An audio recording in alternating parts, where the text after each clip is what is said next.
Sam తన friends Hari, రాము, వేణుతో కలిసి ఆడటానికి చాలా ఉత్సాహంగా ఉన్నాడు. ఈ రోజు మనం దాగుడు మూతలు ఆడదాం అని సామ్ ఉత్సాహంగా చెప్పాడు. అందరూ వెంటనే అంగీకరించారు.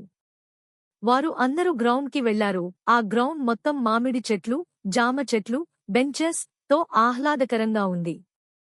మొదట నేను వెతుకుతాను అని హరి ముందుకు వచ్చాడు. అతను తన కళ్లను మూసుకుని గట్టిగా 1, 2, 3 అంటూ కౌంట్ చేయడం స్టార్ట్ చేశాడు. సామ్, రాము, వేణు దాక్కోవడానికి పరుగులు తీశారు. సామ్ ఒక పెద్ద పొద వెనుక వంగి దాగాడు. రాము ఒక మామిడి చెట్టు కొమ్మ మీద ఎక్కాడు. వేణు బెంచ్ వెనుక దాగాడు. Ready or not, here I come అని హరి గట్టిగా చెప్పి తన కళ్లను తెరిచాడు. అతను జాగ్రత్తగా వెతకడం ప్రారంభించాడు. సామ్ తన దాగుడుమూతల చోటునుంచి బయటకు పరుగెత్తాడు. హరి అతన్ని చూసి వెంటనే వెంబడించాడు. ఇంతలో రాము చెట్టుపై నుండి నెమ్మదిగా కిందకి దిగాడు.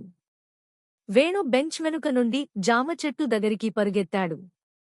హరి సామ్ని పట్టుకుని అవుట్, అవుట్ అని గట్టిగా అరిచాడు. ఇప్పుడు సామ్ వంతు అని గేమ్ మళ్లీ స్టార్ట్ చేశారు.